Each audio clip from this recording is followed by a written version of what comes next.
Welcome to the GSA, Building Maintenance and Operations, IDIQ, Delegation of Procurement Authority, training video series. This is the first of 3 videos to help you understand GSA's Building Maintenance and Operations family of multiple award IDIQ contracts. After completing the 3 video series, warranted contracting officers may request a Delegation of Procurement Authority, or DPA. A DPA allows federally warranted contracting officers access to the BMO family of IDIQ contracts. A bit more information on the Delegation of Procurement Authority as it relates to BMO. In order to issue orders, a contracting officer must have a DPA. A DPA is issued by the General Services Administration after completing mandatory BMO training. DPAs are issued to individuals with warranted procurement authority, not to agencies at large. Agencies should plan for personnel turnover and have an adequate number of warranted individuals take BMO training and apply for a DPA. DPAs are non-redelegable and non-transferable. Agency individuals issued a DPA are designated as ordering contracting officers, or OCOs. Only OCOs can award, administer, and modify orders. We will give detailed instructions for requesting and receiving this Delegation of Procurement Authority in the 3rd video of our series. Looking at the training agenda for our 3-video series, in our first video, we will be covering the first 2 subjects listed here. We will start by running through a quick overview of BMO, and we'll also cover some of the advantages of utilizing the BMO contract. The ordering process will comprise a substantial portion of our overall training material, and this process will be presented primarily in video number 2. Finally, video number 3 will provide you with a comprehensive set of BMO resources that are available to help guide you through the utilization of the BMO contract. Before we get into the details of the ordering process, it is important to give a basic overview of the BMO contract in general. BMO is designated a best-in-class acquisition solution by OMB. BMO also qualifies as a Tier 3 spend under management solution. All best-in-class solutions have the following characteristics. They are designated best-in-class by a cross-agency team of experts. They have category management practices in place. They are well managed and transparent. They collect, analyze, and share transactional data. They have tools to share information and reduce duplication, and they also define, track, and publicize metrics. We will be discussing some of these metrics throughout the training. Additionally, there is OMB guidance to increase spend under management and use best-in-class contracts such as BMO. BMO is a multiple award IDIQ contract. There is a small business suite of MATOC holders and an unrestricted suite of MATOC holders. The period of performance is a 10-year IDIQ parent contract term. That 10-year period consists of a 5-year base and a 5-year option period. BMO was awarded utilizing commercial conditions under FAR Part 12. Additionally, we were able to obtain a unilateral changes clause waiver. You see the terms on-ramping, off-ramping, and dormancy procedures. Unlike multiple award schedule contracts, BMO has awarded to a finite number of vendors. The only way to add new vendors is through an on-ramp process.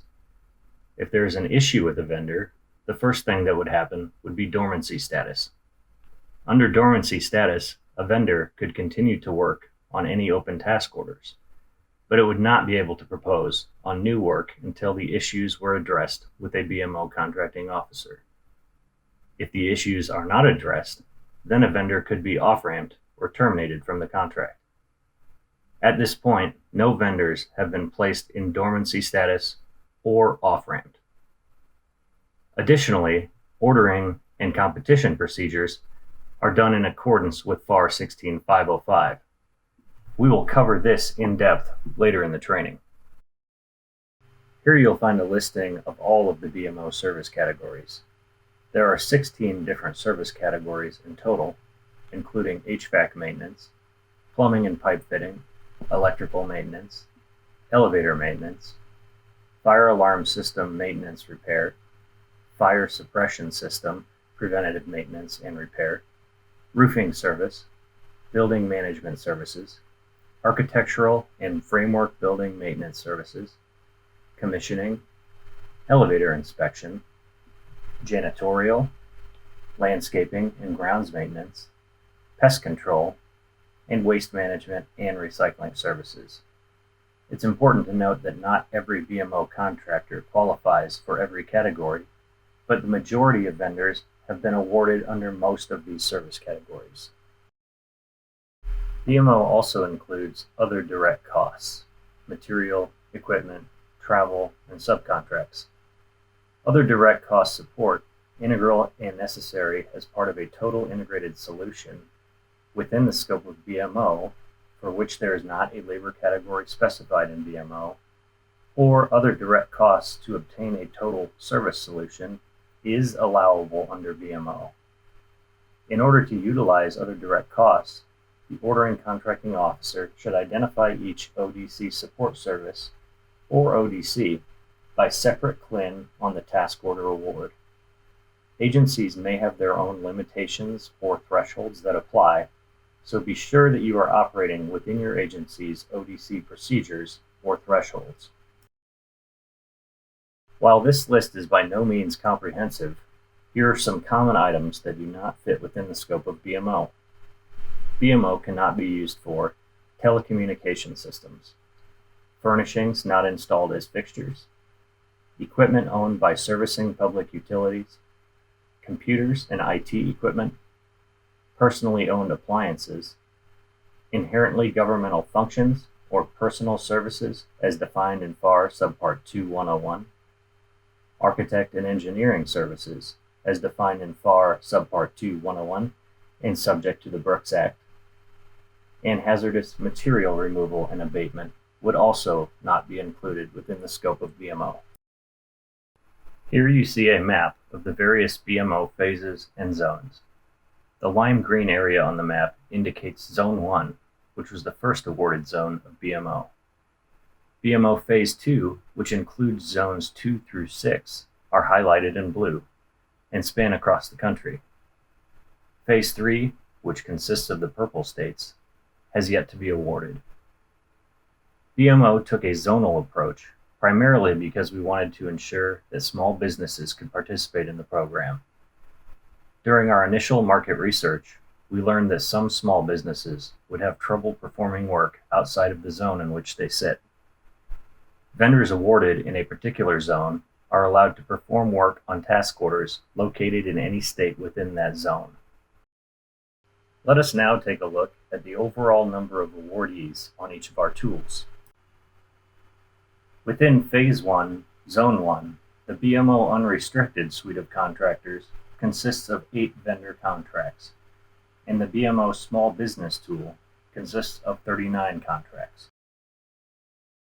In Phase 2, Zones 2 through 6, the BMO unrestricted suite of contractors consists of 9 contracts, and the BMO small business tool contains 25 contracts. At the task order level, the ordering contracting officer shall choose either BMO unrestricted or BMO small business. Ordering contracting officers may not solicit a requirement to both unrestricted and small business at the same time. This decision to solicit under the unrestricted or small business tool should be based upon decisions made during the task order planning process. The website listed at the bottom of this slide will take you to a complete list of our vendors, broken down by phase and zone. Here is an example of the BMO award matrix. Please note that the data contained in this matrix is not real and is only being shown to illustrate the usefulness of the tool. The actual award matrices posted online contain accurate, up-to-date vendor information. The award matrix contains useful information such as vendor contact info, the service categories in which each vendor is qualified to do work, and any socioeconomic status that a vendor might be qualified under. The award matrix is a good place to begin researching to determine the number of vendors who would be qualified to submit a proposal on a particular task order. The award matrix will be referenced throughout this training, and instructions for accessing the matrices for each awarded zone will be provided near the end of the last video. Speaking briefly about NAICS codes, the ordering contracting officer determines service categories appropriate for the work to be performed, and then assigns a NAICS code to each task order. It should be pointed out that the OCO may use the parent contract NAICS of 561210. In fact, the FPDS-NG system will automatically populate with the parent NAICS code, so you might take this into consideration when deciding which code to solicit under.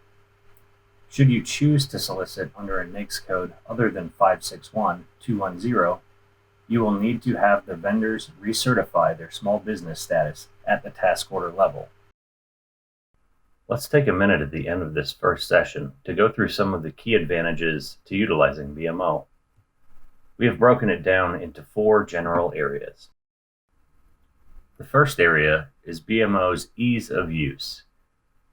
All required and applicable FAR clauses automatically flow down. Optional FAR, DFAR, and other agency-specific clauses may be added at the task order level specifically for your requirement as well. And BMO contains applicable sustainable products requirements at the parent contract level. The second key advantage of utilizing BMO is that it reduces your risk. Protests on orders less than $10 million are not allowable in most instances unless there is an increase in scope or period of performance. Also, with BMO, you are choosing from a pool of the highest technically rated vendors. Contract holders have all been evaluated via a full-blown FAR 15.3 source selection evaluation. Therefore, technical capability, past performance, and price have all been evaluated upfront. Additionally, you have a second layer of BMO contracting officer assistance should any issues arise during the performance of a task order. The third key advantage of using BMO is that it saves you time. Use of BMO can drastically reduce your procurement lead time, and customers have reported time savings of up to 9 months. Additionally, a May 2016 VAO advisory entitled Streamlining Task and Delivery Order Solicitations under Multiple Award IDIQ Contracts indicates that multiple award IDIQ task orders take 1/3 of the time versus new standalone contracts. In addition, synopsizing or posting solicitations in beta.sam.gov is not applicable in most instances, provided you are not using any exceptions to fair opportunity. We will discuss fair opportunity and the applicable exceptions later in the training. And last, but certainly not least, the fourth key advantage to utilizing BMO is that it saves you money. We will discuss each of these items in greater depth later, but to summarize, BMO offers measured cost savings. For the past few years, BMO is showing an average cost savings between 13 and 15%. In addition, tiered discounts are available for larger task orders, and economies of scale and task order competition drive prices down. Success stories are available illustrating cost and time savings. They are available on the Acquisition Gateway website, which we will go into detail on how to access later in the training. The website for the Acquisition Gateway is hallways.cap.gsa.gov. This concludes video 1 of our 3-part series. Please continue on with video 2 of 3, where we will begin discussing the ordering process. Thank you.